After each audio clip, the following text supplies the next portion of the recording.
sesungguhnya yang dimaksud orang yang bodoh, yang hukumannya lebih ringan di sini adalah orang yang dia bodoh selama dia dalam jalan menuntut ilmu juga. Ketika dia dalam jalan menuntut ilmu, kemudian dia jatuh ke dalam dosa, kemaksiatan, yang memang dosa dan kemaksiatan itu ilmunya belum dia ketahui, maka orang itulah yang azabnya masih lebih ringan. Adapun orang yang gak nuntut ilmu sama sekali, mereka justru juga dapat azabnya sama. Justru mereka dua azabnya kan? Azab karena melakukan dosa, azab yang kedua karena gak mau nuntut ilmu. Yang mereka meninggalkan kewajiban tadi. Yang Rasulullah bersabda, talabul ilmi faridatun ala kulli muslim. Menuntut ilmu agama itu wajib. Wajib itu wajib bagi individu. Maka kalau kita meninggalkan yang wajib itu kan dosanya besar. Sebagaimana kita meninggalkan sholat 5 waktu itu besar, maka meninggalkan menuntut ilmu agama juga dosanya besar. Karena dia perkara yang wajib. Bismillahirrahmanirrahim. Assalamualaikum warahmatullahi wabarakatuh. Waalaikumsalam. Innal hamdalillah hamdan katsiran tayyiban mubarakan fihi kama yuhibbu rabbuna wa yarda. Wa asyhadu an la ilaha illallah wahdahu la syarika lah wa asyhadu anna Muhammadan abduhu wa rasuluh. Allahumma salli wa sallim ala nabiyyina Muhammadin sallallahu alaihi wasallam wa ala alihi wa ashabihi wa man tabi'ahum bi ihsanin ila yaumiddin, amma ba'd. Ikhwani fillah rahimani wa rahimakumullah. Alhamdulillah, dengan izin dan pertolongan dari Allah, kita bisa melanjutkan kembali kajian rutin kita di petang hari ini. Masih mengkaji kitab Awa'iqut Talabil Ilm, penghalang-penghalang, hambatan-hambatan yang menjadikan penuntut ilmu ilmunya tidak berkah dan tidak bermanfaat. Kita telah masuk hambatan yang keenam, yaitu al-ujub, memiliki rasa ujub, wal kibr, rasa sombong, al-ghurur, terkena tipu daya syaitan. Kita telah sebutkan di pertemuan sebelumnya definisi ujub, definisi sombong yang maknanya batarul haq wa ghamtun nas. Sombong itu adalah menolak kebenaran yang datang dari seseorang yang itu landasannya Al-Quran dan Sunnah, tapi dia tolak karena dia merasa dirinya besar, merasa jauh lebih berilmu. Akhirnya dia tolak dan dia juga meremehkan manusia. Maka itu disebut dengan al-kibr, yaitu kesombongan. Makanya orang-orang yang sombong ini susah sekali menerima nasihat, karena dia merasa dirinya besar. Padahal yang kita nasihatkan landasannya Al-Quran dan Sunnah Rasulullah yang sahih. Maka orang yang sombong ini nanti diancam dengan hadis-hadis Rasulullah yang akan disebutkan di dalam kitab ini. Kita sampai pada perkataan pengarang kitab ini, Syekh Dr. Abdul Salam Barjas hafizahullah ta'ala, yang beliau mengatakan, wal ujbu kullal ujbi mimman yara nafsahu atarahu bimada ra'aha. Mengherankan dan sungguh sangat-sangat mengherankan orang yang senantiasa melihat kelebihan-kelebihan dalam dirinya sendiri, namun dia selalu melihat kekurangan atau aib yang ada pada orang lain. In kana bil ilmi faqad sabaqahul ulama. Ketahuilah, kalau dia merasa sombong dengan ilmu yang dia miliki, maka ketahuilah ada ulama-ulama sebelumnya yang jauh lebih berilmu darinya. Wa in kana bit ta'abbudi faqad sabaqahul ubbad. Kalau seandainya dia sombongkan dirinya dengan ibadah-ibadah yang dia lakukan, dengan amal-amal soleh yang dia lakukan, maka ketahuilah ada ahli ibadah terdahulu yang telah mendahuluinya, yang jauh lebih hebat ibadahnya dari yang dia lakukan saat ini. Maka kita harus ingat ini, terkadang syaitan itu membisikkan ke dalam hati kita seperti ini, karena kita merasa selalu menjaga ibadah yang wajib, ibadah yang sunnah. Akhirnya ditiupkan, dibisikkan oleh syaitan seolah-olah kita ini orang yang paling ahli ibadah. Kita harus ingat ada ahli ibadah sebelum kita. Siapa mereka? Para sahabat yang ibadahnya jauh lebih dahsyat daripada kita. Ya, seperti Utsman bin Affan yang beliau menghatamkan Al-Quranul Karim 1 hari 1 kali khatam. Subhanallah, jauh dari kita. Ya, begitu juga ada Imam Syafi'i yang kalau di Ramadan beliau khatamkan Al-Quran 1 hari 2 kali khatam.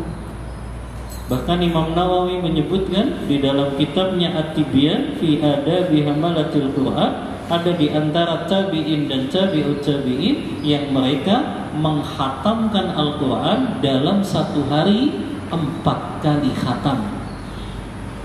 Siang hari 2 kali, malam hari 2 kali. Subhanallah.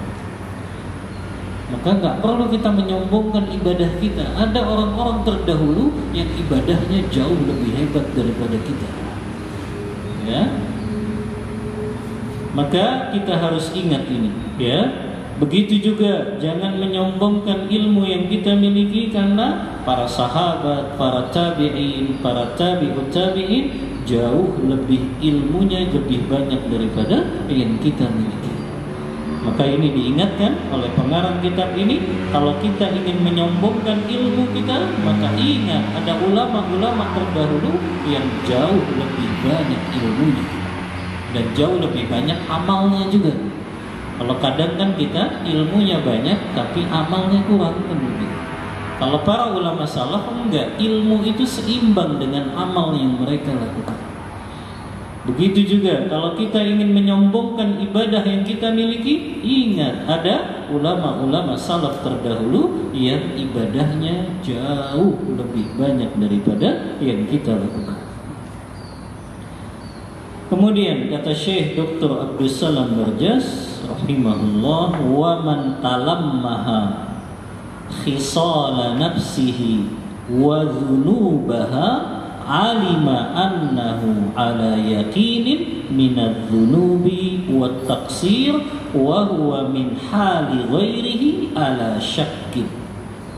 Barang siapa yang senantiasa melihat kekurangan-kekurangan, aib-aib dan dosa-dosa yang ada pada dirinya, maka dia akan yakin bahwasannya dirinya tersebut penuh dengan dosa dan kekurangan.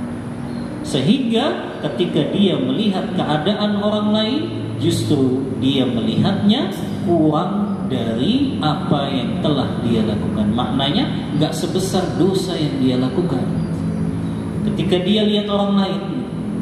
Karena dia lihat kepada dirinya sendiri banyak aib dan kekurangan, sehingga ketika dia melihat orang lain, kayaknya saya masih lebih banyak dosanya daripada yang orang lain lakukan.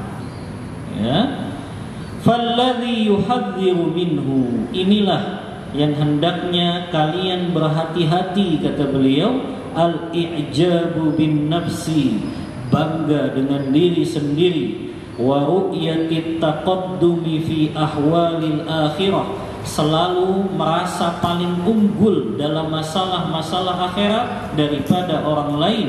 Wal mu'minul haqqu la yazalu yahtakiru nafsahu, adapun mukmin yang sejati senantiasa mereka merendahkan hatinya dan menganggap dirinya penuh dengan aib dan kekurangan. Maka ini mukmin yang sejati selalu melihat dirinya, oh banyak kurangnya, ibadahnya mungkin banyak yang belum ikhlas, Di antara amalnya mungkin banyak yang tidak terpenuhi rukun dan syaratnya. Maka dia selalu melihat kekurangan-kekurangan dan aib yang ada pada dirinya, sehingga dia tidak sibuk pada aib-aib yang ada pada orang lain. Wa qad qila li Umar ibni Abdul Aziz. Ini kisah yang luar biasa ini. Dan diceritakan kisah tentang Umar bin Abdul Aziz. Umar bin Abdul Aziz masuk kalangan sahabat Rasulullah atau tabi'in. Umar bin Abdul Aziz sahabat Rasulullah atau tabi'in? Tabi'in. Karena Umar bin Abdul Aziz tidak berjumpa dengan Rasulullah. Karena definisi sahabat adalah siapa yang berjumpa dengan Rasulullah dan dia beriman dengan Rasulullah dan dia wafat dalam keadaan beriman. Jadi nggak semua yang berjumpa dengan Rasulullah disebut sahabat itu. Abu Jahal juga bertemu sama Rasulullah. Abu Lahab juga ketemu Rasulullah. Umayyah bin Khalaf juga ketemu Rasulullah. Tapi kenapa mereka nggak disebut sahabat? Karena mereka tidak beriman dan mereka wafat dalam keadaan kafir. Makanya mereka tidak disebut sahabat. Adapun tabi'in, mereka yang berjumpa dengan para sahabat dan mereka wafat dalam keadaan beriman juga. Ya. Dikisahkan Umar bin Abdul Aziz pernah ada beberapa rakyat beliau yang berkata kepada beliau, "Wahai Khalifah Umar bin Abdul Aziz, in mutta nadfinuka fi hujrati Rasulillah sallallahu alaihi wasallam." In mutta, ya, nadfanuka fi hujrati Rasulillah. Wahai Umar bin Abdul Aziz, kalau engkau wafat nanti, kami akan kuburkan engkau di sebelah kuburannya Rasulullah sallallahu alaihi wasallam. Lihat nih apa tanggapannya Umar bin Abdul Aziz. Wahai Umar, nanti kalau engkau wafat, kami akan kuburkan engkau di sebelah makamnya Rasulullah. Ya. Lihat jawabannya Umar bin Abdul Aziz yang menunjukkan kerendahan hati beliau. Kata beliau, li an alqallaha bi kulli dhanbin ghaira syirki ahabbu ilayya min an ara nafsi ahlan lidzalik. Jawabannya Umar apa? Ditawarin seperti itu sama rakyatnya. Kata Umar bin Abdul Aziz, seandainya aku berjumpa dengan Allah dengan membawa dosa yang banyak selain kesyirikan, itu masih lebih aku sukai daripada aku menganggap diriku layak untuk dikuburkan di sebelah Rasulullah sallallahu alaihi wasallam. Subhanallah. Beliau saja yang dikenal kesolehannya, yang dikenal keadilannya ketika jadi pemimpin, kan? Sering kita dapatkan cerita para asatizah di zaman Umar bin Abdul Aziz, tidak ada rakyat yang mau menerima sedekah lagi. Begitu adilnya kepemimpinan beliau. Dan beliau orang yang soleh. Bahkan ada riwayat dari Ibnu Abi Syaibah yang meriwayatkan, adraktun nasa fi zamani Umar bin Abdul Aziz, aku mengetahui manusia di zaman Umar bin Abdul Aziz, mereka kalau sholat tarawih berjamaah di malam bulan Ramadan, mereka sholatnya 39 rakaat. Tis'ah wa salasina rakaatan. 39 itu apa saja? 36 rakaat tarawih, 3 rakaat witir. Nah, kalau di Indonesia dipraktekin bubar jemaahnya 39, ya 23 saja sudah berat kalau bacaannya tenang gitu. Tapi yang jadi masalah kan sekarang 23 rakaat 7 menit selesai. Subhanallah. Ya, coba dipraktekkan ya, yang 23 rakaat tapi tenang gitu bacaannya, tumakninahnya pas ya. Di zaman Umar bin Abdul Aziz 39 rakaat gitu. Ya. setiap malam di malam-malam tarawih. Makanya pendapat yang paling kuat, sholat malam di bulan Ramadan tidak ada batasan rokaatnya. Tidak ada batasan rokaatnya menurut pendapat mayoritas para ulama, dan ini pendapat yang paling kuat. Lihat itu, di tengah kesolehan beliau, keadilan beliau, tapi beliau tetap merasa tidak layak dikuburkan di samping Rasulullah Sallallahu Alaihi Wasallam. Bayangkan kalau kita coba ditawarin, antum ditawarin gitu mau nggak? Ya, kamu dikuburinnya di sebelah makam Rasulullah ya. Oh memang saya pantas itu kan begitu. Ya. Tapi Umar bin Abdul Aziz, subhanallah, seandainya aku berjumpa dengan Allah membawa banyak dosa selain kesyirikan, maka lebih aku sukai daripada menganggap diriku layak untuk dikuburkan di sebelah Rasulullah, Abu Bakar dan juga Umar bin Khattab. Ini kerendahan hati dari Umar bin Abdul Aziz. Ya, dia betul-betul merasa gak layak, saya ini banyak dosa. Lihat, pandangan seorang tabi'ut tabi'in saja yang begitu soleh dan adil masih melihat dirinya ini penuh dengan dosa. Ya, apalagi kita yang jauh dari zamannya generasi terbaik ini. Maka tidak melihat diri kita itu merasa paling suci, merasa paling berilmu, merasa paling wah lah dalam segalanya, maka itu bisa menjadikan kita menjadi orang yang sombong tadi. Akhirnya meremehkan orang lain di sekeliling kita dan gak pernah melihat orang lain, selalu kekurangannya saja. Ya, ini salah juga ya. Setiap orang pasti punya kelebihan-kelebihan. Terlepas ada kekeliruan yang dia lakukan, tetap kita juga melihat ada kelebihan yang dia miliki.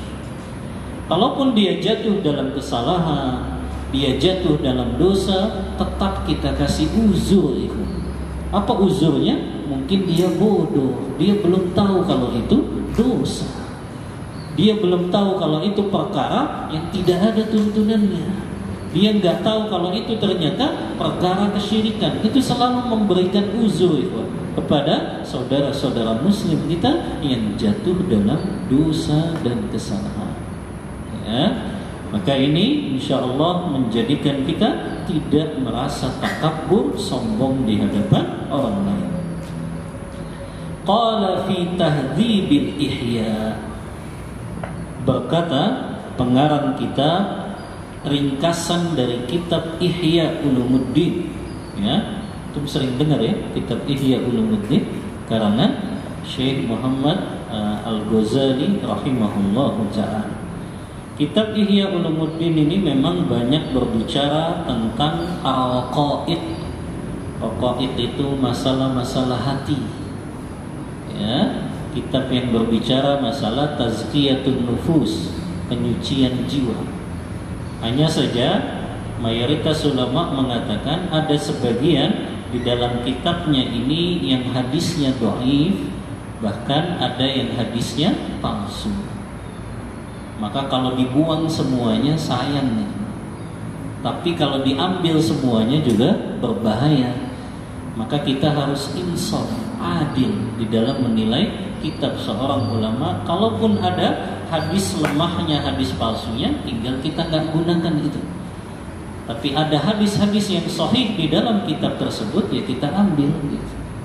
Ya, maka kita bersikap adil di dalam menyikapi kekeliruan yang dilakukan oleh para ulama. Ya, maka ada hadis-hadis sahih, ayat-ayat Al-Quran yang itu sesuai dengan tuntunan para ulama salaf, kita ambil. Tapi hadis lemahnya, hadis palsunya, maka tidak kita gunakan. Ya.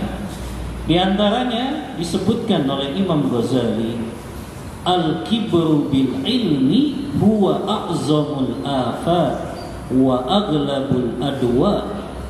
Kata beliau, kesombongan dengan ilmu itu adalah sebesar-besarnya penyimpangan dan segawat-gawatnya penyakit. Jadi sebesar-besarnya penyimpangan, segawat-gawatnya penyakit, seseorang itu sombong dengan ilmunya. Wa ab'aduha an qabulil ijlaj, dan sulit sekali, jauh sekali untuk bisa menerima terapi-terapi pengobatan. Jadi orang kalau sudah sombong nih, wah, susah menerima nasihat-nasihat, susah menerima masukan-masukan, karena dia sudah sombong, merasa dirinya besar, ya, dan dia nggak punya kekurangan. Makanya akhirnya susah menerima nasihat-nasihat yang datangnya itu dari Al-Quran dan Sunnah. Illa bisyiddatin syadidatin wa juhdin jahidin, kecuali dengan usaha yang ekstra dan dengan kesungguhan yang sungguh-sungguh. Wa dzalika li anna qadral ilmi azimun indallah, yang demikian itu karena ilmu itu sangatlah agung di sisi Allah Ta'ala. Maknanya itu, ya, orang-orang yang sombong dengan ilmunya tersebut, dia tidak semakin mendekatkan dirinya kepada Allah, tapi semakin menjauhkan dirinya kepada Allah. Karena ilmu itu adalah perkara yang sangat agung di sisi Allah. Azimun indan nas, dan ilmu itu kan juga sangat agung di mata-mata manusia. Wa huwa a'zamu min qadril mali wal jamali wa ghairihima, dan dia lebih agung daripada agungnya harta dan juga kecantikan dan keindahan. Maka ilmu ini, kenapa kok disebut orang yang sombong dengan ilmunya? Sebesar-besarnya penyimpangan dan segawat-gawatnya penyakit, karena kebanyakan orang itu sombongnya dengan ilmu. Karena ilmu itu di zaman dahulu itu sangat diagungkan, dan orang itu betul-betul diberikan kedudukan karena keilmuannya mulai di zaman. Ya, maka ketika seseorang itu sombong dengan ilmunya, itu bahaya sekali, dan itu bisa menjadikan efek buruk kepada sosial masyarakat. Dia sampaikan ilmunya dengan kesombongan, ya, dia rendahkan orang lain, maka itu akan berefek apa? Bisa akhirnya menjadikan masyarakat pun menjadi terprovokasi, yang akhirnya apa ujung-ujungnya? Bisa memecah belah kaum muslimin. Ini kalau muncul kesombongan tadi di dalam menyampaikan ilmu, ya. Kemudian kata beliau, wala yaqdirul alim ala daf'il kibri illa bima'rifati amrayn. Tidak akan mampu orang yang berilmu dia mencegah dirinya untuk jatuh ke dalam kesombongan, kecuali dia mengetahui dua perkara ini. Dua perkara ini harus kita ketahui agar kita tercegah dari jatuh ke dalam kesombongan, ya. Terutama orang yang menuntut ilmu ini, walaupun tidak menutup kemungkinan orang yang bodoh pun sombong, kan gitu ya. Kebanyakan orang kaya itu sombong, tapi bukan berarti orang miskin gak ada yang sombong. Kadang ada juga kan orang miskin yang sombong. Begitu juga kebanyakan orang yang berilmu itu dia sombong dengan ilmunya, tapi tidak menutup kemungkinan orang bodoh pun dia sombong. Itu lebih nyebelin malah, ya, udah bodoh sombong lagi, ya. Maka ini yang harus kita perhatikan. Dua perkara ini, kalau kita memahaminya, insya Allah kita tercegah, ya, dari yang namanya jatuh ke dalam kesombongan.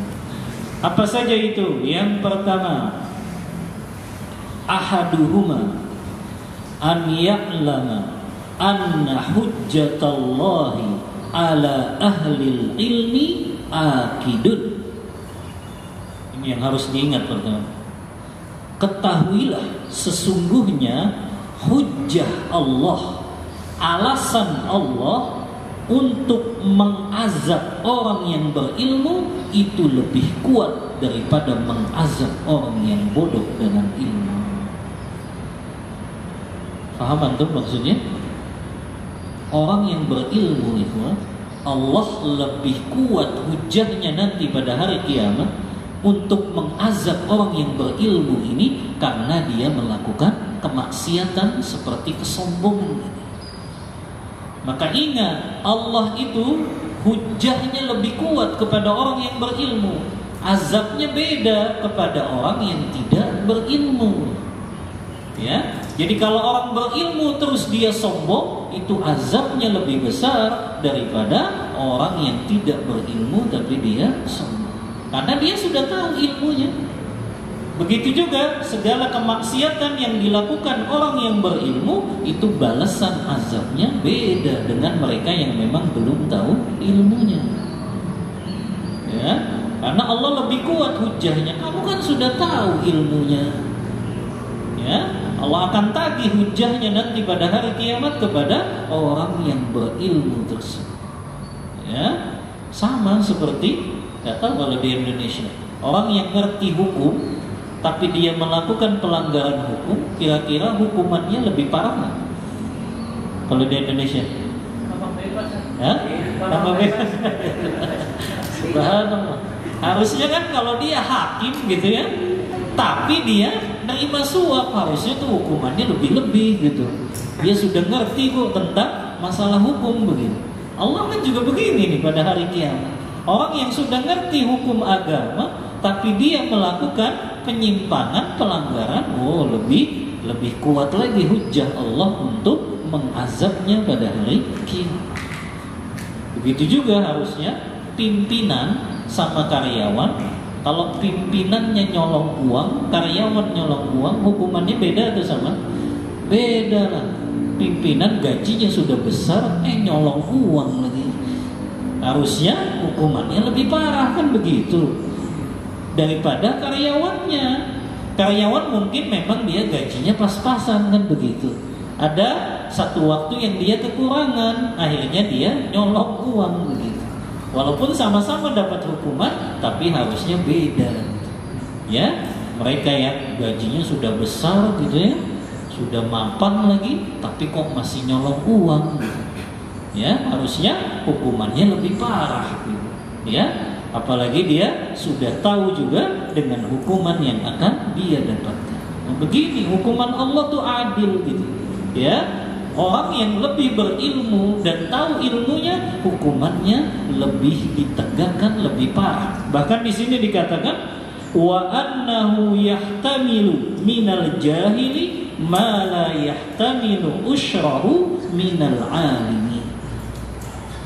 Orang yang berilmu itu hukumannya 10 kali lipat daripada orang yang bodoh yang melakukan kesalahan yang sama. Artinya orang bodoh yang dia belum tahu ilmunya, dia dapat azabnya 1/10-nya saja dibandingkan dengan orang yang dia sudah alim tahu ilmunya tapi dia lakukan dosa dan kemaksiatan tersebut. Termasuk dia ternyata sombong.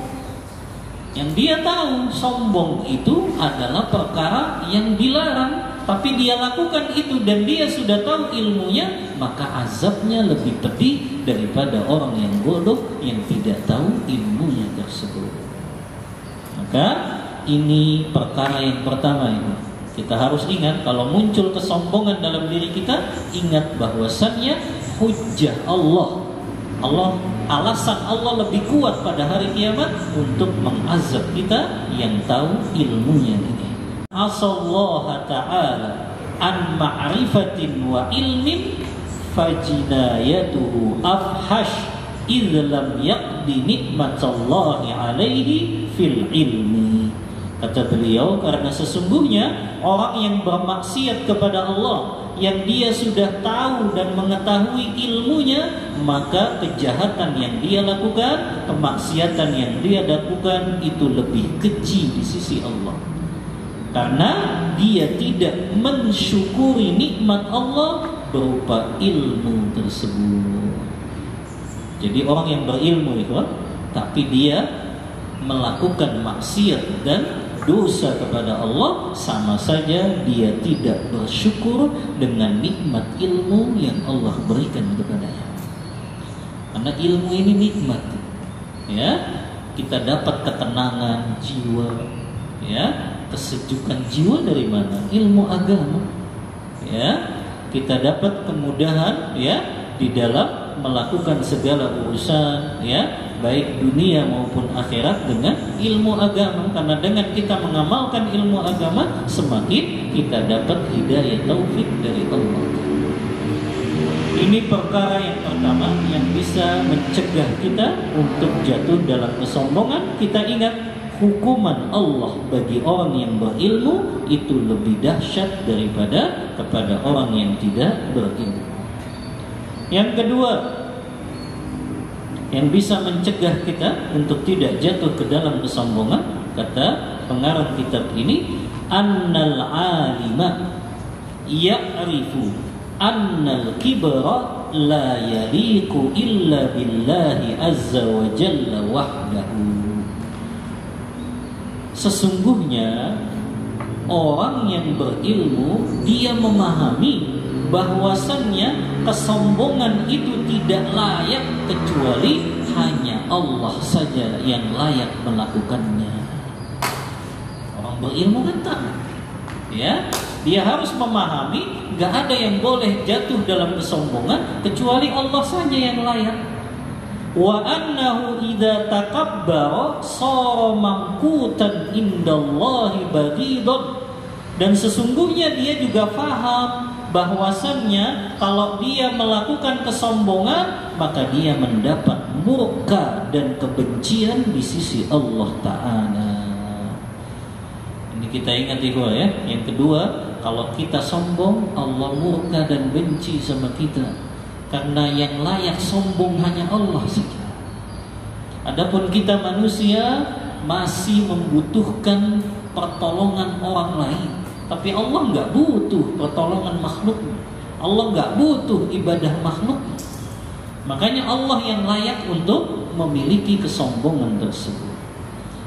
Sebagaimana hadis dari sahabat Abu Hurairah yang Rasulullah SAW bersabda, hadis ini riwayat Muslim dalam kitab sahihnya, di mana Rasulullah mengatakan, qala Allah Ta'ala, Allah Ta'ala berfirman. Ini namanya hadis apa?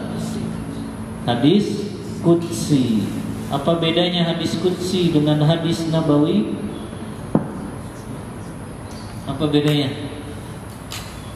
hadis Qudsi dengan hadis Nabawi? Ya? Kenapa? Maknanya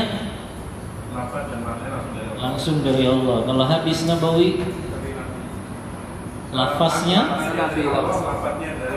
nah, ya, nggak ada hadiah saya. Ada, Ustaz. Ada, Ustaz. Dicatat aja siapa? Iya. Jadi hadis qudsi lafaz dan maknanya dari Allah, tapi kalau hadis Nabawi maknanya dari Allah, lafaznya dari Rasul. Yang jadi pertanyaan, Ustaz, kalau lafaz dan maknanya dari Allah, apa bedanya hadis qudsi dengan Al-Quran? Apa bedanya? Nah, tenang, ada hadiahnya kata Mas Ari. Apa bedanya hadis qudsi dengan Al-Quran? Kalau lafaz dan maknanya sama-sama dari Allah, apa bedanya? Hah? Apa bedanya hadis qudsi dengan Al-Quran Al-Karim?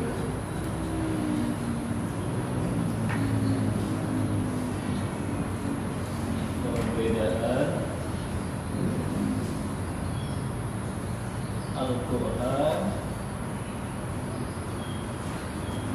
dengan hadis qudsi.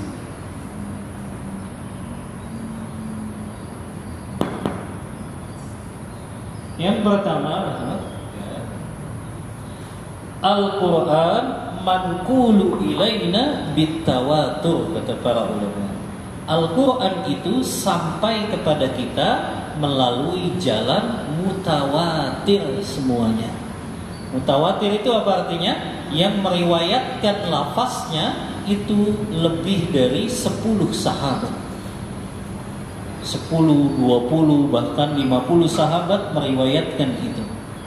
Beda dengan hadis qudsi. Hadis qudsi itu tidak semuanya sampai kepada kita dengan jalan mutawatir.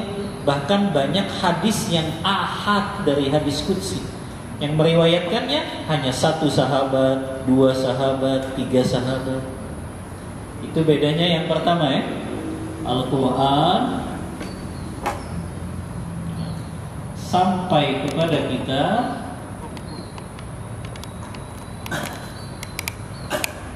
dengan jalan mutawatir semuanya. Bahkan kebanyakan hadis qudsi justru ahad, bukan mutawatir. Adapun hadis qudsi sampai kepada kita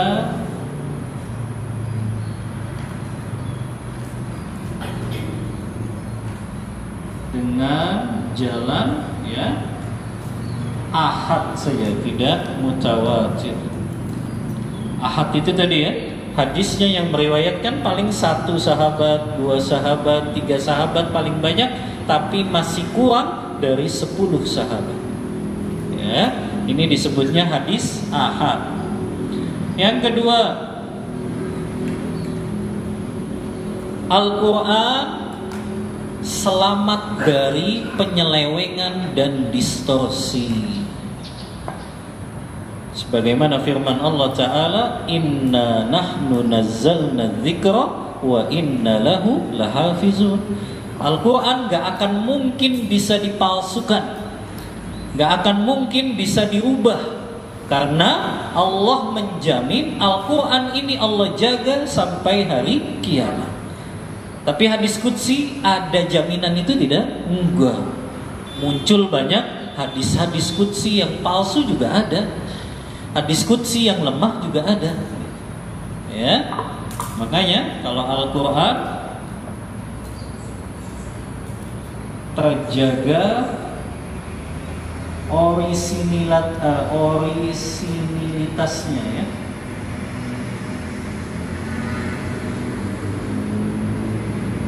Terjaga keasliannya kalau Al-Quran sampai hari kiamat gak akan bisa dirubah. Tapi kalau hadis qudsi tidak terjaga ya. Artinya muncul akhirnya hadis-hadis qudsi yang lemah atau yang palsu ya. Yang ketiga bedanya, Al-Quran muta'abbadun bitilawatihi. Al-Quran itu 1 hurufnya kita dapat pahala 10 kebaikan. Tapi kalau hadis qudsi gak ada 1 hurufnya gak 10 kebaikan. Paling sekali baca ya kita dapat kebaikan gitu. Tapi tidak seperti Al-Quran ya. Al-Quran membacanya 1 huruf 1 kebaikan. Afwan, kok 1 huruf 1 kebaikan? 10. 1 huruf 10 kebaikan ya. Tapi kalau hadis qudsi ya tidak 1 huruf 10 kebaikan.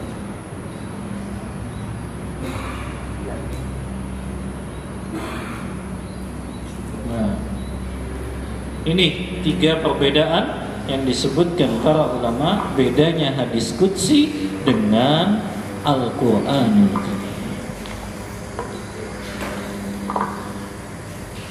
Kita lihat hadis qudsinya, riwayat Muslim dalam kitab sahihnya. Allah berkata, Al-izzu izari wal kibriya'u ridai faman yunazi'uni azabtuhu.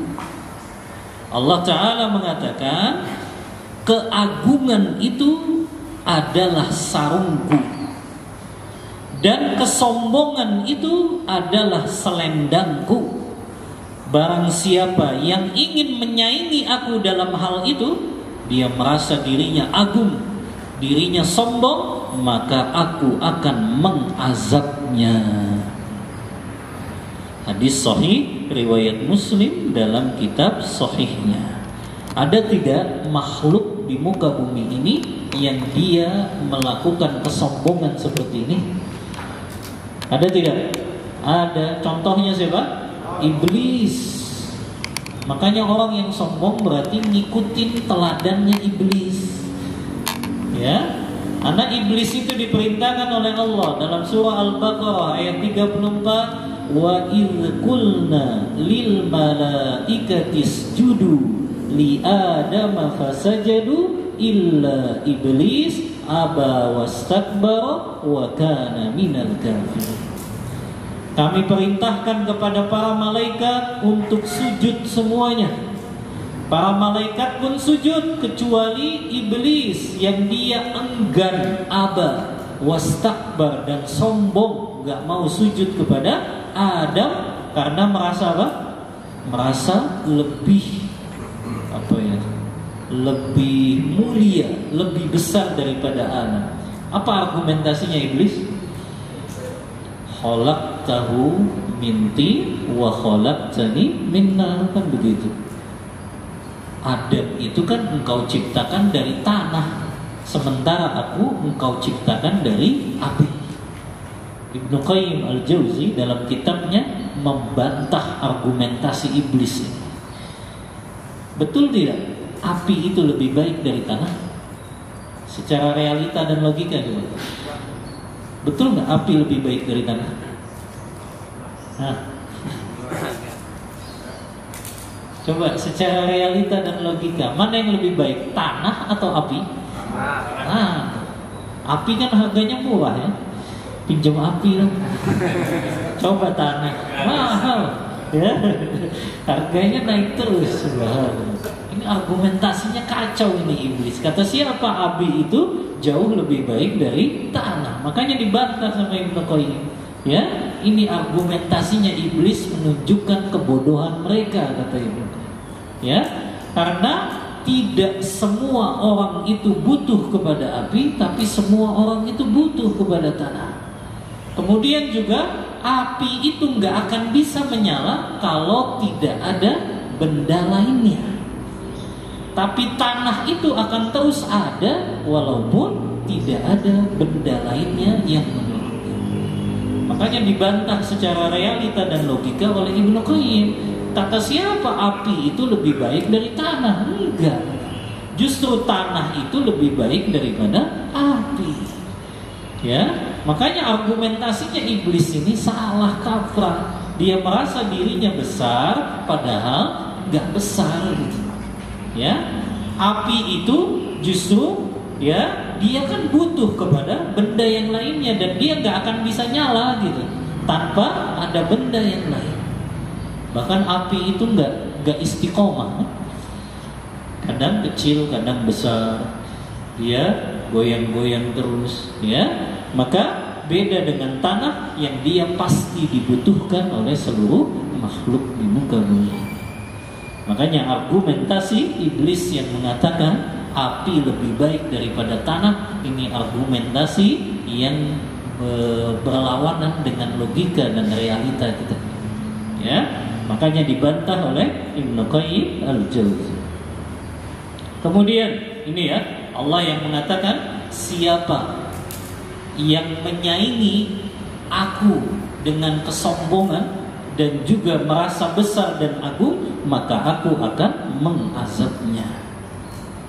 Kemudian wa an Abdullah bin Mas'ud radhiyallahu anhu, hadis dari sahabat Abdullah bin Mas'ud, anin Nabi sallallahu alaihi wasallam qala, dari Nabi sallallahu alaihi wasallam beliau bersabda, la yadkhulul jannata man kana fi qalbihi mithqala dzarratin min kibrin.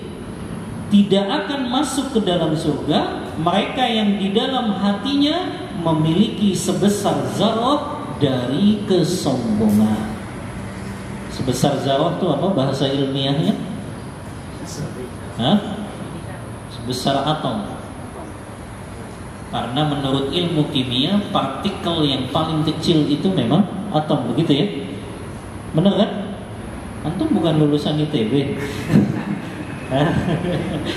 Unsur partikel yang paling kecil kan atom ya. Padahal walaupun kalau dibelah-belah lagi mungkin bisa jadi paling kecil gitu ya. Tapi dianggap atom itu partikel yang paling kecil kan begitu. Ya. Maka kalau seandainya ada partikel yang lebih kecil daripada atom, mungkin itu yang lebih ya tepat untuk kita gambarkan di sini. Kalau di dalam hati seorang hamba dia memiliki sebesar tadi ya biji atom yang paling kecil saja, ada itu kesombongan di dalam hatinya, maka dia tidak akan masuk ke dalam surga. Hadis ini digunakan oleh orang-orang Khawarij dan Mu'tazilah yang mereka mengatakan dengan hadis ini dalil nih, orang yang berdosa besar kekal di dalam neraka. Karena orang yang berbuat kesombongan saja, dia sebesar biji zarah saja ada kesombongan, dia nggak akan masuk surga, kata orang Khawarij. Betul nggak? Orang yang sombong nggak akan masuk surga? Ini hadisnya begini kata mereka. Tidak akan masuk surga orang yang di dalam hatinya ada kesombongan sebesar biji atom. Betul nggak? Orang yang punya kesombongan dia nggak akan masuk surga? Apakah dia kekal di neraka? Kekal tidak di neraka? Kok antum ragu sih jawab? Selama tidak syirik, Ustaz. Tidak kekal atau kekal? Selama tidak syirik. Nah, Ahlu Sunnah membantah argumennya orang Khawarij dan Mu'tazilah itu, karena mereka menganggap orang yang berdosa besar kekal di dalam neraka. Karena diantaranya mereka berdalil dengan hadis ini. Kata para ulama Ahlu Sunnah, makna hadis ini tidak seperti yang kalian fahami. Maksudnya mereka yang tidak akan masuk surga walaupun ada kesombongan sebesar biji atom dalam hatinya, itu kalau mereka menghalalkan kesombongan yang mereka lakukan. Jadi begini cara memahami ayat-ayat Al-Quran pun, kalau ada di dalam ayat Allah yang menyebutkan mereka itu kekal di neraka selama-lamanya, itu bukan berarti mereka kekal. Mereka baru kekal di dalam neraka kalau mereka menghalalkan dosa yang mereka lakukan. Tapi selama mereka menganggap dosa yang mereka lakukan itu haram, tapi mereka mengikuti hawa nafsu saja, maka mereka tidak akan kekal di dalam neraka. Contoh ayat yang mengatakan tentang orang itu kekal di dalam neraka, orang yang membunuh muslim lainnya secara sengaja. Allah berfirman dalam surah An-Nisa ayat 93. Allah kan mengatakan, "Wa may yaqtul mu'minan muta'ammidan fajazaohu jahannamu khalidan fiha." Kata Allah, siapa yang membunuh seorang mukmin secara sengaja, balasannya neraka jahanam dan dia kekal di dalamnya selama-lamanya. Kalau makna bahasanya seperti itu. Tapi maknanya di sini bukan berarti orang yang membunuh muslim lainnya dia kekal di neraka. Enggak. Kata ulama Ahlu Sunnah, dia baru kekal di neraka kalau dia menghalalkan perbuatan membunuhnya tersebut. Karena ulama sepakat, orang yang menghalalkan perkara yang diharamkan oleh Allah, maka dia kufur, keluar dari agama Islam. Ya, karena menghalalkannya apa yang Allah haramkan. Ya, sebagian ulama mengartikan kalau ada ayat-ayat yang menunjukkan kekal di neraka, itu bukan selama-lamanya. Kata Imam Nawawi, maknanya dia dalam waktu yang lama saja di neraka, tapi ujung-ujungnya dia akan masuk ke dalam surga selama masih ada keimanan di dalam hatinya. Begitu juga ayat yang berbicara tentang kekal di dalam neraka, pelakunya ayat tentang pemakan riba. Dalam surah Al-Baqarah ayat 275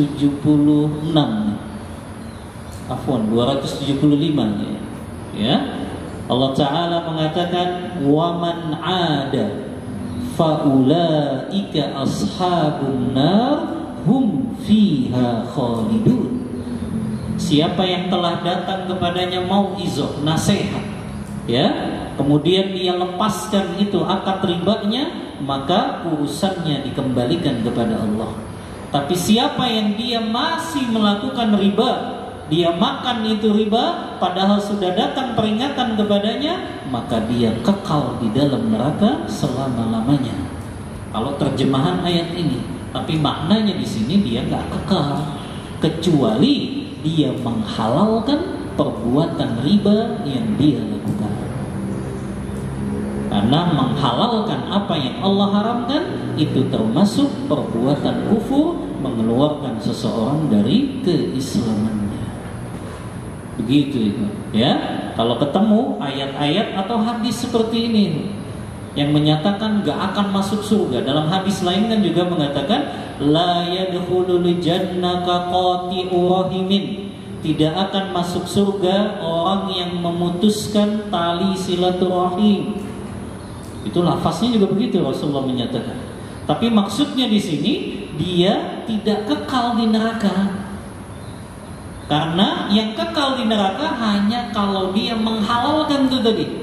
Gak apa-apa saya putusin silaturahim itu gak berdosa. Nah, kalau dia sampai berkata seperti itu, baru dia kufur, keluar dari Islam dan bisa kekal di dalam neraka.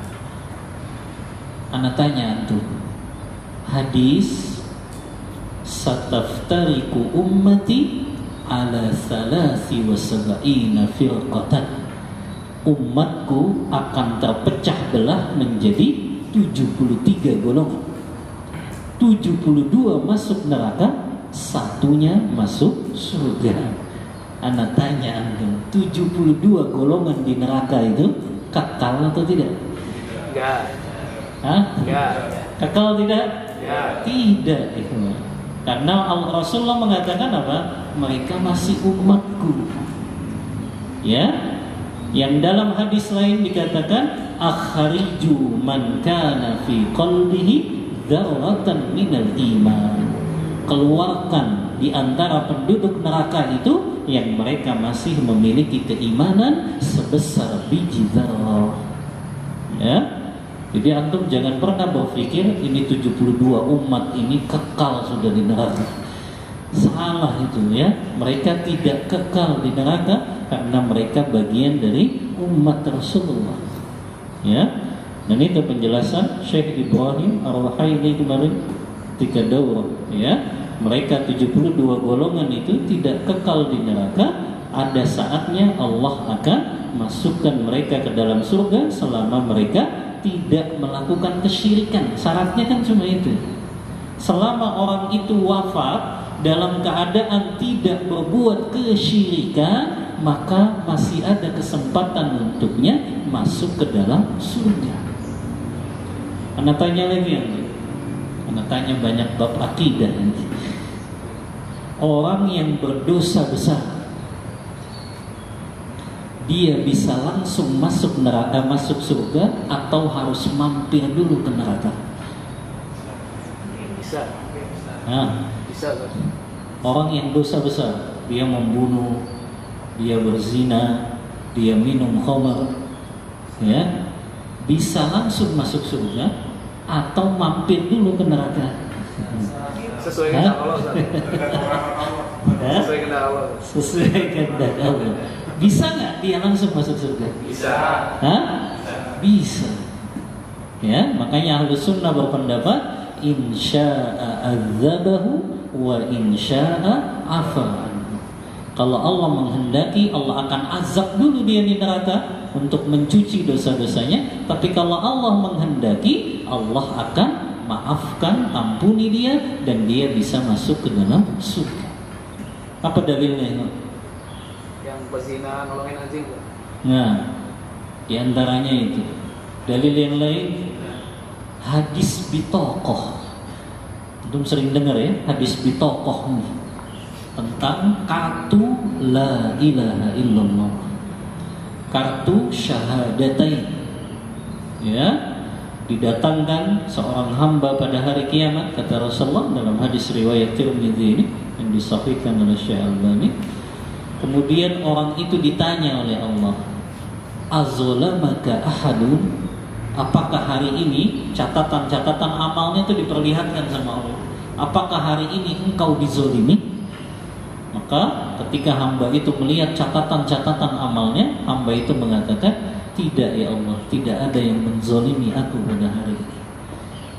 Maka dia lihat tuh seluruh dosa-dosanya. Bahkan di dalam hadis itu kan, dia membawa 99 dosa. Ya, tapi Allah dengan rahmatnya mengatakan, sesungguhnya engkau memiliki satu yang apabila ini ditimbang dengan 99 dosa yang engkau bawa, maka masih berat timbangan kalimat la ilaha illallah. Kalimat timbangan asyhadu an la ilaha illallah wa asyhadu anna muhammadar rasulullah.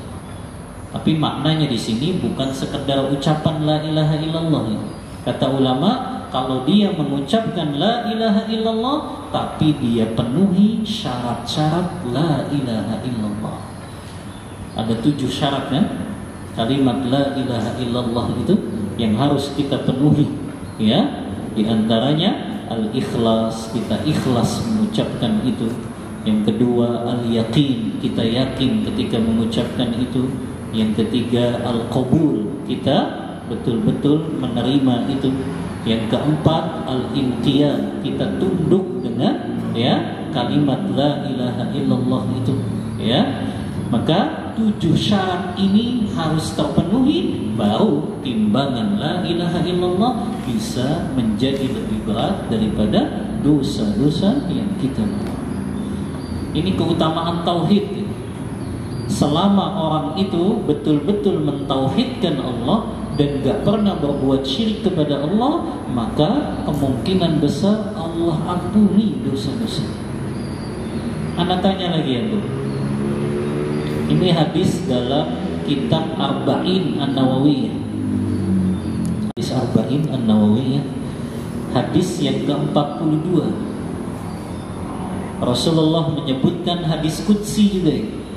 Kata Allah, "Lau ataitani bi qurabil ardi khataya thumma lakitani la tusyriku bi syai'a la ataituka biqurabiha maghfiratan."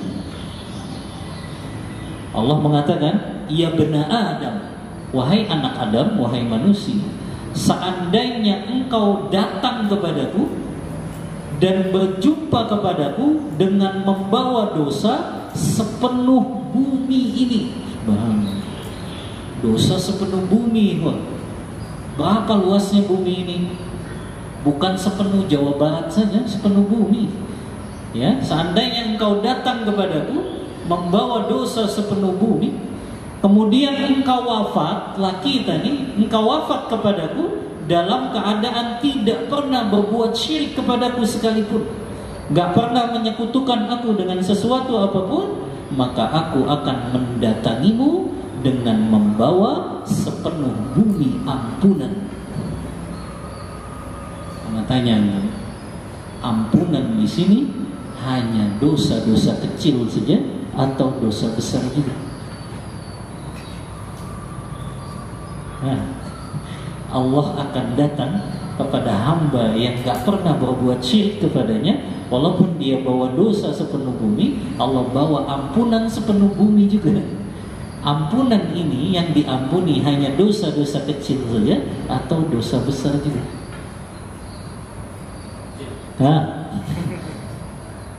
Dosa kecil saja atau dosa besar juga? Subhanallah. Anak dulu juga ngiranya dosa kecil saja ini. Tapi kemarin pas daurah Syekh Ibrahim Ar-Ruhaili, anak baru dapat faidah, ternyata dosa kecil dan dosa besar dua-duanya diampuni Allah selama orang itu tidak berjumpa dengan Allah dengan membawa kesyirikan. Subhanallah. Ini keutamaan tauhid.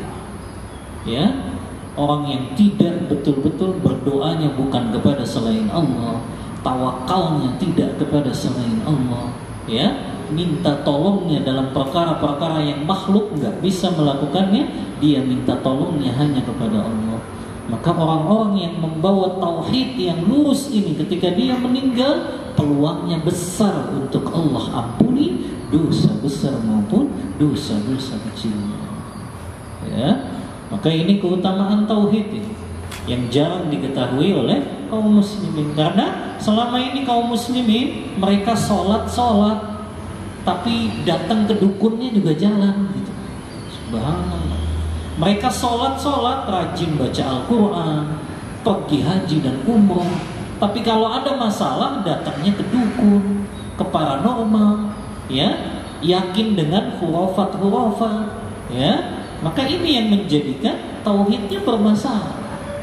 Ya, maka bagaimana orang itu bisa sah ibadahnya kalau masih tercampur dengan kesyirikan?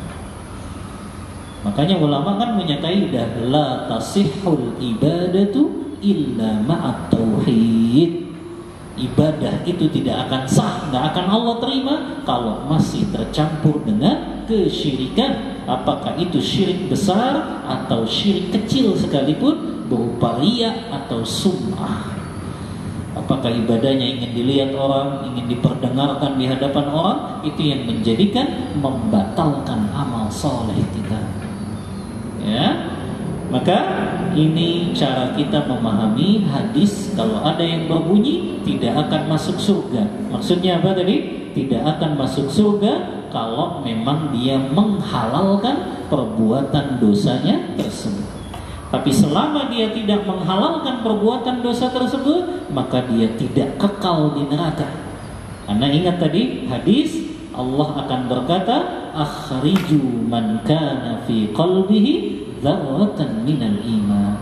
Keluarkan mereka yang masih ada keimanan sebesar biji dzarrah dari neraka ini. Atau tadi dimaknai juga oleh Imam Nawawi yang maknanya kalau ada kalimat bahasa dalam Al-Quran atau hadis kata-kata tidak akan masuk surga atau kekal di neraka, maka itu maknanya bukan kekal selama-lamanya, tapi itu maknanya dalam waktu yang lama saja. Tapi kan di akhirat satu hari itu seperti 1000 tahun di dunia. Artinya dalam waktu yang lama sekali dia menetap di neraka, walaupun ujung-ujungnya dia akan masuk ke dalam surga. Ya, ini masalah penting ya, karena ada sekelompok orang tadi seperti kalangan Mu'tazilah dan Khawarij yang mereka mengatakan semua orang yang jatuh dalam dosa besar mereka kekal di dalam neraka. Nah, ini pendapat yang keliru yang menyelisihi akidah Ahlus Sunnah wal Jamaah. Makanya ini perlu diterangkan, ya. Kemudian kata beliau, faqala rajulun, ada orang yang bertanya, inna rajula yuhibbu an yakuna thawbahu hasanan wa na'lahu hasanatan. Ada orang yang dia suka memakai baju yang bagus-bagus, baju yang mahal-mahal, sendal atau sepatu yang bagus-bagus. Apakah itu dikatakan sombong gitu? Hah? Orang pakainya bajunya mahal, jas gitu ya, atau pakai sepatu yang mahal, sepatunya Adidas yang 1 juta, 2 juta, ya. Kalau pakai HP, HP-nya iPhone, ya. Kalau pakai laptop, laptopnya MacBook, ya. Kalau pakai mobil, mobilnya juga mobil Apple misalnya. Udah ada kan mobil Apple? Belum ada, ya. Atau mungkin belinya Pajero gitu ya, Fortuner, Alphard. Apakah itu dikatakan sombong? Dia pakai pakaian yang seperti itu? Ya, tidak. Karena tadi ya, definisi sombong bukan itu. Definisi sombong adalah batorul haqqi wa ghamtun nas.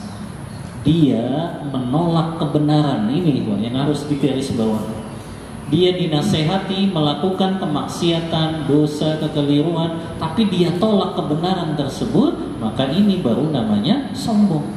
Seperti orang-orang liberal itu yang menghalalkan LGBT kan?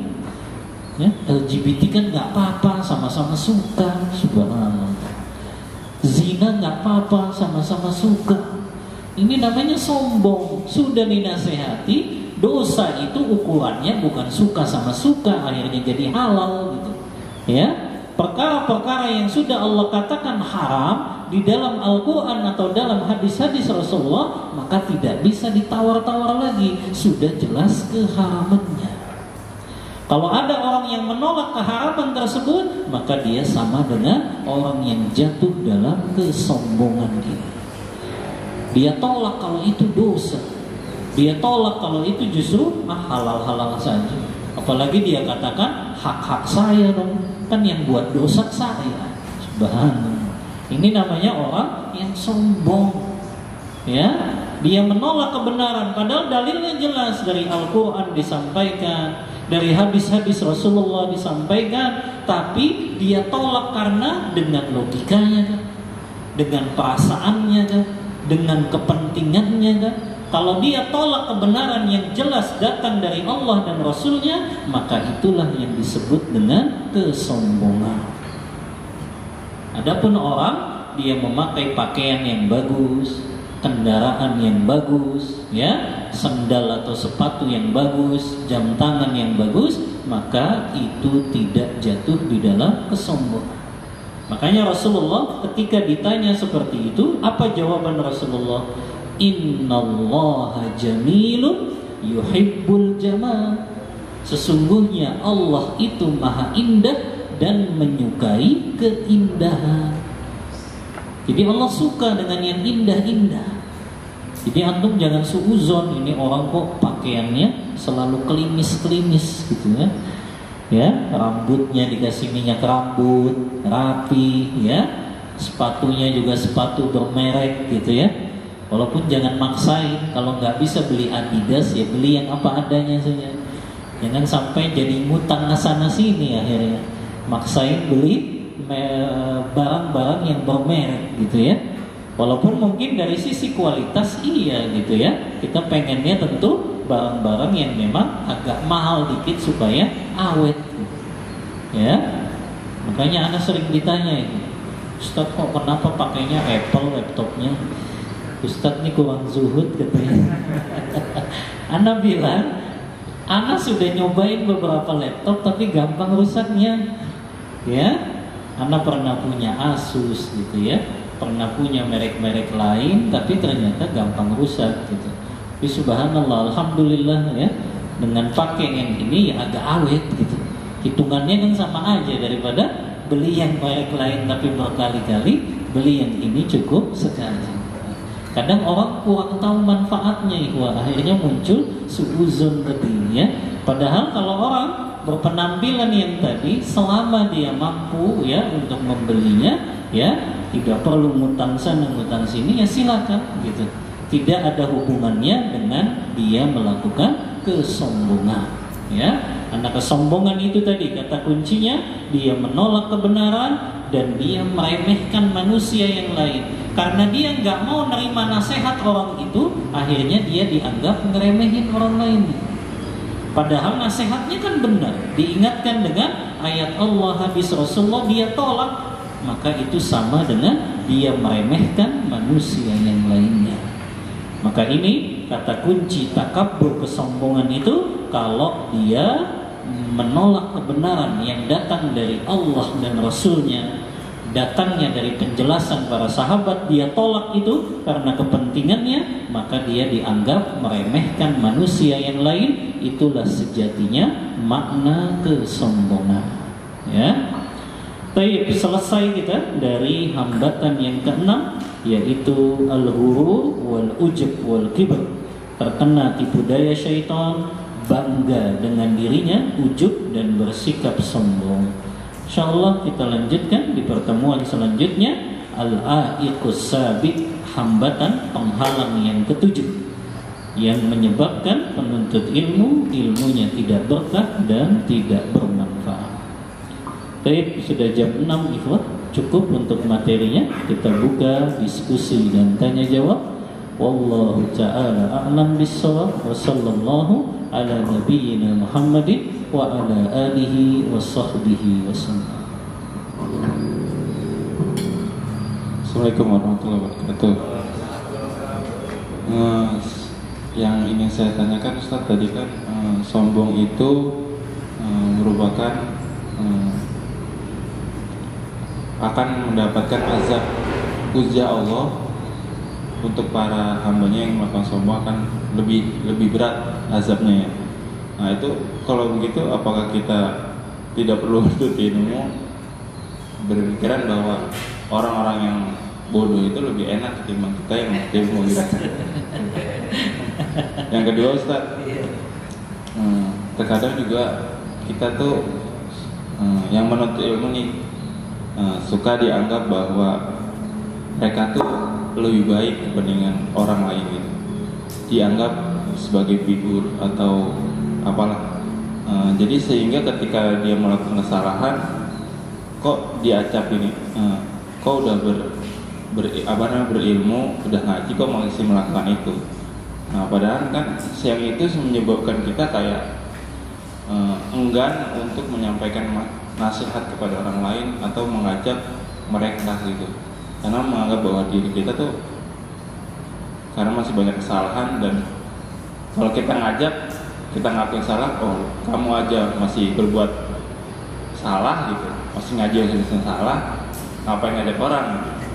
Itu sih saya Assalamualaikum warahmatullahi wabarakatuh. Iya, jazakallah khairan. Pertanyaan yang sangat bermanfaat. Yang pertama tadi ya, anggapan orang bahwasannya orang yang berilmu kan azabnya, hukumannya lebih berat daripada orang yang dia bodoh atau tidak punya ilmunya. Kalau begitu, mending kita nggak usah nuntut ilmu, gitu. Ya. Nah, ini pemahamannya terlalu parsial, setengah-setengah.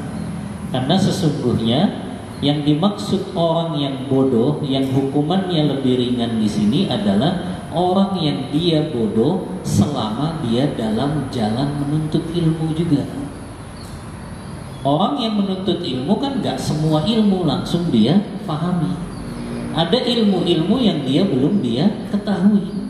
Ketika dia dalam jalan menuntut ilmu, kemudian dia jatuh ke dalam dosa, kemaksiatan, yang memang dosa dan kemaksiatan itu ilmunya belum dia ketahui, maka orang itulah yang azabnya masih lebih ringan gitu.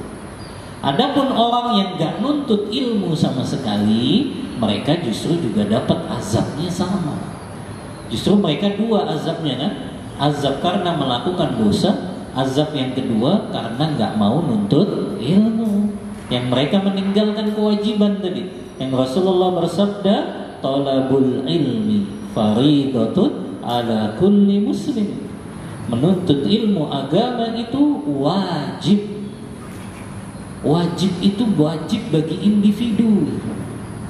Maka kalau kita meninggalkan yang wajib itu kan dosanya besar. Sebagaimana kita meninggalkan sholat 5 waktu itu besar, maka meninggalkan menuntut ilmu agama juga dosanya besar, karena dia perkara yang wajib. Jadi memahaminya seperti itu, bukan yang dimaksud kalau dia nggak pernah nuntut ilmu kemudian melakukan dosa, kemudian dosanya kecil. Enggak, dosanya malah lipat ganda kan. Tadi dia tinggalkan kewajiban dia menuntut ilmu, akhirnya itu yang menyebabkan dia jatuh ke dalam dosa. Adapun yang dimaksud orang yang nggak berilmu itu azabnya lebih ringan, dia masih dalam jalan menuntut ilmu gitu. Tapi ada ilmu yang belum dia ketahui, dia jatuh dalam dosa. Maka itu yang azabnya tidak seperti orang yang sudah memahami ilmunya. Wallahu ta'ala a'lam bishawab. Itu yang pertama. Yang kedua, ya, orang yang dia memiliki ilmu agama atau dia sebagai penuntut ilmu agama, maka tidak dianggap dia orang yang maksum, orang yang gak pernah jatuh ke dalam dosa. Karena Rasulullah yang sudah mengatakan, kullu bani Adam khatta'un wa khairul khatta'ina at-tawwab.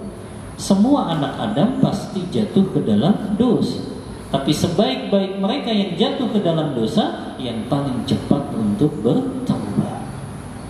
Maka bukan menjadi alasan Ya, bukan menjadi alasan kalau seseorang itu sudah nuntut ilmu, dia nggak pernah jatuh dalam kesalahan. Subhanallah. Ya, sahabat-sahabat Rasulullah saja, walaupun mereka dapat ilmunya langsung dari Rasulullah, mereka pernah salah atau tidak? Pernah jatuh dalam jatuh dalam dosa dan maksiat.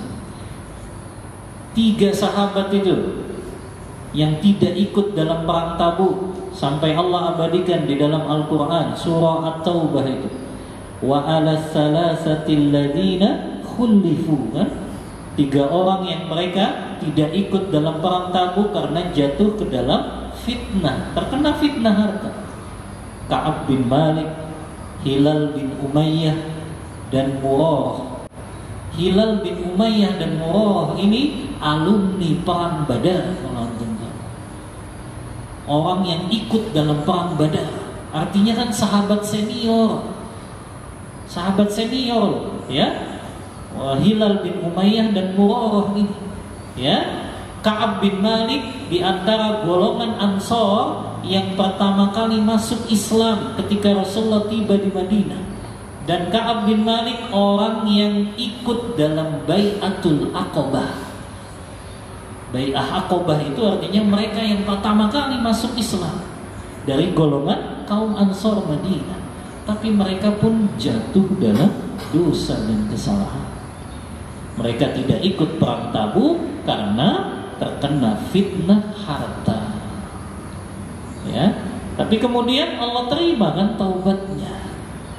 Makanya kata kuncinya itu, manusia itu mulia bukan berarti dia nggak pernah jatuh dalam dosa.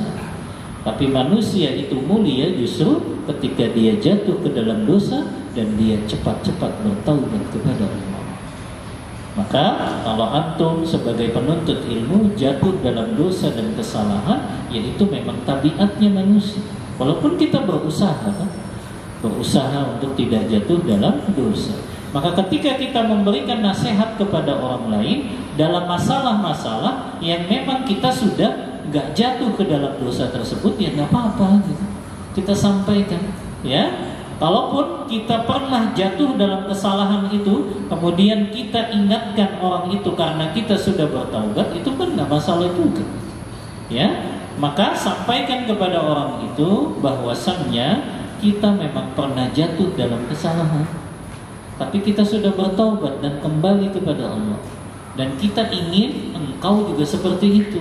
Ini kesalahanmu, ini sesuatu yang haram, ini dosa dan maksiat. Tapi kalaupun kita sudah nasihati dia nggak mau menerima itu, ya sudah, kewajiban antum kan sudah selesai. Artinya nggak perlu diambil pusing. Kalau dia malah ngebantah, kamu juga begitu dulu, ya itu kan dulu. Sekarang kan saya sudah berubah, ya saya sudah kembali ke jalan yang lurus, kembali bertaubat kepada Allah. Maka saya ingin sampaikan nasihat saja. Kalau kamu mau terima silakan, kalau enggak ya sudah. Ya, maka begitu cara kita memberikan pemahaman kepada mereka.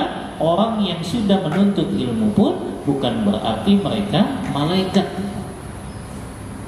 Makanya Anda juga katakan dulu kepada wali santri yang menitipkan anaknya di pesantren, Bapak Ibu, anak ibu itu masuk pesantren, kemudian lulus pesantren, bukan berarti langsung jadi malaikat.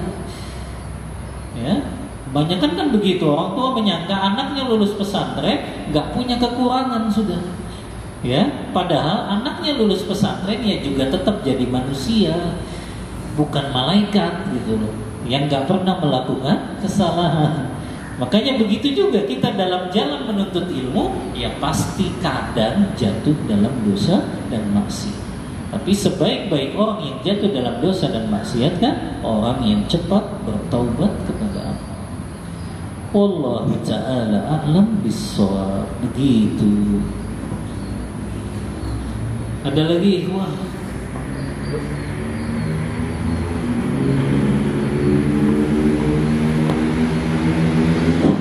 Assalamualaikum warahmatullahi wabarakatuh. Saya mau nanya terkait dengan kiat-kiat kita biar tetap istiqomah dalam ilmu. Karena kan ya apa saja. Karena tuh agak susah, terutama untuk mengajak jangan ke teman-teman, ke keluarga aja kadang agak susah. Dalam artian dalam memilih ustadz jadi agak susah. Kadang-kadang kita tawarkan yang ini dia ragu. Kalau dulu nih, anak waktu masuk kenal sunat cuma diajarin.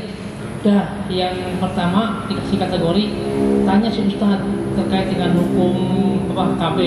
Kalau dia menghalalkan, udah tinggalin. Nah, terus yang kedua ditanya lagi terkait soal ziarah kubur. Kalau dia berdoa di kubur yang sebagian ulama membolehkan, ya kamu tinggalkan.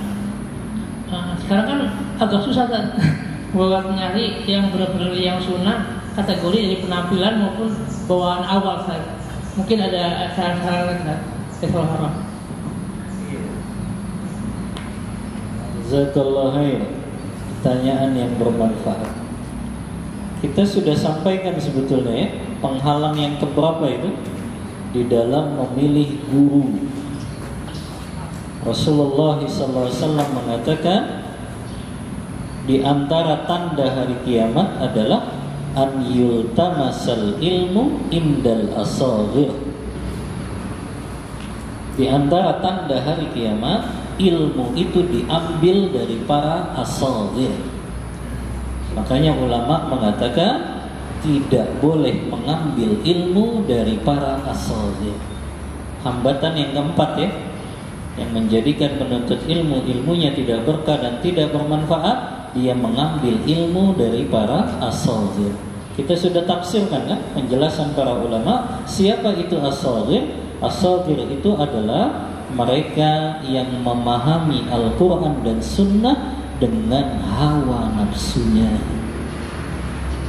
Mereka lah yang disebut ahlul ahwa, ahlul bid'ah, karena mereka memahaminya dengan akalnya, dengan logikanya, dengan kepentingannya, dengan hawa nafsunya. Ya, kalau antum ya mau memilih guru, maka kalau dulu memang para ulama itu kalau mereka memilih guru, mereka tanyakan dulu gurunya guru ini siapa. Ya, jadi berdasarkan riwayat, ya mereka bertanya tentang siapa gurunya ustadz ini, dari mana dia ngambil ilmunya, gitu. Ya.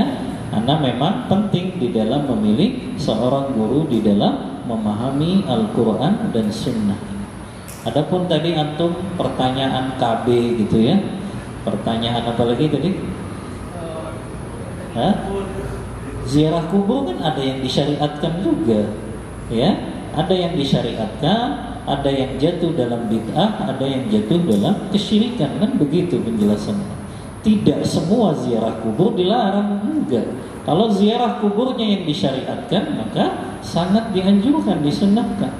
Seperti Rasulullah pernah mengunjungi kuburannya para sahabat yang ada di Baqi dalam hadis Bukhari, ya. Maka ziarah kubur tidak semuanya haram itu. Yang haram itu yang ada unsur kebid'ahannya. Ngaji di kuburan, iya, ya, atau melakukan ritual-ritual di kuburan, ya. Apalagi kalau meminta-minta kepada penghuni kubur, itu jatuhnya kepada kesyirikan. Maka tidak semua ziarah kubur itu diharamkan. Kan hadisnya sudah tahu gitu. Kuntu nahaitukum an ziyaratil kubur fazuruha. Ya, dulu aku melarang kalian berziarah kubur, maka sekarang berziarahlah. Fa innaha tudzakirukumul maut. Karena fungsinya ziarah kubur kan dua itu. Apa? Yang pertama mengingat kematian, yang kedua mendoakan kaum muslimin yang sudah wafat tersebut. Maka itu saja fungsi dari kita ziarah kubur, banyak mengingat kematian. Ya. Kalau tadi cara istiqomah di dalam menuntut ilmu agama, yang pertama antum harus tahu besarnya pahala orang yang menuntut ilmu agama. Sudah sering mungkin hadis-hadisnya dibacakan oleh para asatizah. Anda ingin bacakan satu saja hadis riwayat Tirmidzi yang Rasulullah bersabda, wa ahlu ahlu jami'is samawati wal ard la yastaghfiranna li talibil ilm. Seluruh makhluk di langit dan di bumi memohonkan ampun untuk mereka yang datang ke majelis ilmu agama. Seluruh makhluk itu, malaikat penduduk langit, yang di bumi sampai ikan yang ada di lautan, sampai semut yang ada di balik batu yang hitam, semuanya memohonkan ampun kepada Allah untuk mereka yang menuntut ilmu agama. Cukup kita tahu besarnya pahala orang yang menuntut ilmu agama. Ya, makanya Syekh Al-Amin Asy-Syankiti itu guru besar Universitas Islam Madinah, beliau selalu mengingatkan berapa banyak orang yang datang ke majelis ilmu dalam keadaan membawa dosa yang begitu banyak, tapi dia pulang ke rumahnya dalam keadaan dosa-dosanya telah digugurkan oleh Allah Ta'ala. Ya, ini keutamaan yang besar menuntut ilmu agama. Apa yang menjadikan kita malas itu? Padahal ilmu agama itu yang akan Allah tanya pada hari kiamat. Ya, jadi jangan kita pikir bahwasannya ketika kita nggak menuntut ilmu agama, kemudian kita melakukan dosa, kita nggak ditanya sama Allah. Kita ditanya, kemana aja kamu nggak menuntut ilmu agama? Apalagi sudah 40 tahun, apalagi sudah 60 tahun. Ya. Makanya Imam Nawawi kan membuat bab khusus gitu, ya, tentang bab seseorang yang dia sudah berusia 40 tahun, 60 tahun itu sudah gak ada uzur lagi itu. Ya, kalau dia masih melakukan maksiat, dosa, maka gak ada uzur lagi itu. Sudah banyak ayat-ayat Allah yang dia dengar. Sudah banyak kok majelis-majelis ilmu yang harusnya dia hadir di situ. Maka ini pentingnya kita memanfaatkan sisa umur yang kita miliki. Ya. Makanya cara yang paling ampuh untuk kita semangat terus dalam beribadah, ingat yang namanya kematian. Karena pangkal segala dosa itu, kata Imam Qurtubi dalam kitabnya At-Tadhkirah, pangkal segala dosa yang dilakukan manusia karena dia lupa dirinya akan mati. Itu pokoknya, ya. Makanya Rasulullah mengingatkan, aksiru dzikra hadimin najah. Perbanyaklah kalian mengingat pemutus segala kelezatan, yaitu kematian. Sebagaimana orang sakit itu mati, kita yang sehat pun akan mati. Cuma kan kita lupa. Ya, kata siapa yang sakit bakal mati duluan? Enggak, yang sehat pun akan mati kalau sudah tiba ajalnya. Ya, maka itu cara yang paling ampuh. Kita semangat untuk ilmu, ingat ada saatnya kita akan meninggalkan dunia. Wallahu ta'ala a'lam bissawab. Cukuplah. Ini azan Karawang sudah.